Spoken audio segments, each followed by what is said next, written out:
You can get a living trust if you go into a bookstore. I'm sure they have books about how to write a living trust. Every state's different. There's all kinds of different problems, all kinds of different things I'm going to go over that I'm going to do that's definitely not going to do. Sometimes you may get some attorney that says for it, and I'm going to do it super cheap, I've got this way to do it. There's all kinds of things that they're not going to do, and I'm going to go over what I'm going to do extra that makes it special, and make sure the trust takes care of you. Okay. All cars are not made the same. This is how I'm going to kind of describe this. Okay? If you get a new nice car, maybe Mercedes, whatever, it's pretty good. It's good shape. It runs good. It's going to take care of you. If you get a Yugo, who's ever owned a Yugo? Anyone ever owned a Yugo? I'm curious if anyone ever owned a Yugo. I remember hearing about the Yugos. I remember hearing this joke that the steering wheel is optional, but they were really cheap cars back in the day. Anyway, but they're definitely. But when you're buying a car, you go and you look, you talk to other people about it. You can evaluate how good of a car is. It's pretty easy to do that. It's difficult with a trust to do that because you don't do this stuff every day. There's not many people who really know much about it, so it's very difficult to do that. So I'm going to talk to people about how to evaluate it. Then the question comes up, when will you know what kind of car you got? If you got a good car or a bad car. When do you know that? When you go. That's my joke, sorry. I'm an attorney, guys. Come on now. I'm an attorney. That's the best I do. Okay. All right. So the question is, will your living trust work properly when you're sick or disabled? That's one question I'm going to look at first, okay? As far as I'm talking about the difference in the trust, the way they're made, one of the key important facts are whether your trust can work properly if you're sick or disabled. And so I'm going to kind of get to that right here. Can your chosen person immediately step in, or must they go to court?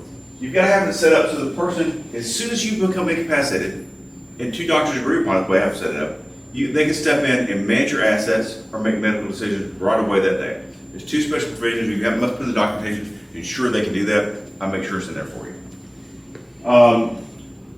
Do you have them come back in, flexibility when you get well again? So if you're in a hospital and you can't make decisions anymore, and then all of a sudden you get better, and so you want to step back in, take care of your own money again, manage your own assets, okay? If it's not set up correctly, you cannot do that. I make sure you have a statute in your trust so you can step back in if you become incapacitated or gain capacity and you can manage your assets again. I make sure it's set up so you can do that first. Are you missing the proper HIPAA authorization? There are new laws, HIPAA authorization, that say basically that someone can look at your medical records. Okay, if someone has is a healthcare secretary, they can make medical decisions, but they need to look at your medical records. If people say, "Oh, if I go to the hospital, they'll have me sign them," they will. But one, if you can't sign at that point in time, it's too late. Secondly, they're really getting you signed one that says the doctors can look at everything. You need to make it set. You want to set ahead of time that someone that you trust, that you know will make this correct decision for you, is in that role. And that's what's critical. And that's why I set up the HIPAA authorization to make sure they can look at your medical records. Healthcare surrogate, they can make a medical decision for you. And that's what you have the latest healthcare surrogate. There's new healthcare surrogate laws have changed to make sure that the latest healthcare surrogate is critical in there as far as the terminology in there. Health emergency card, something I do because I believe in this as a health emergency card. Whenever you get a trust to me, as long as you get the standard plan, I'm going to give you a health emergency card. Okay, the health emergency card, what it does, it's going to say on the front of it, of course, what your allergies are, what you're allergic to, who your doctor is, who to contact, who the person is that has your is your healthcare surrogate and has HIPAA release. Also, if the hospital wants to see it, they can scan the card right there, 24 hours a day, and open up the documents and have the document right there in front of them. Okay. The advantage of this is here's the advantage. If you sign healthcare surrogate and HIPAA release, you're probably not going to carry it in your back pocket, right? So, but you can carry a card in your wallet, in your purse, okay? So there's a company that does these. They cost, I think it costs like $50 for 3 years, something like that, and they have. But I'll pay for it for 3 years for you, okay? And what else I'll do is I always want people to come back every 3 years. Why? Because I want to look and make sure nothing's changed.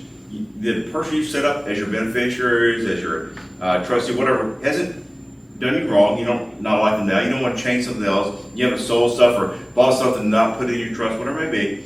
And so make sure that's done. If you will come back every 3 years, I'll renew the car for you every 3 years. Okay? And that is my way to make sure everyone keeps everything up to date as you move forward. Okay? Because I don't want, so I've seen this happen to people where they created a trust. If trusts were created about 20 years ago, and some of the first people that got them never updated anything. And so when they're deceased now and the trust is 20 years old, they don't have, it doesn't own their houses, it doesn't own their assets. Maybe the people that they don't like are listed there still.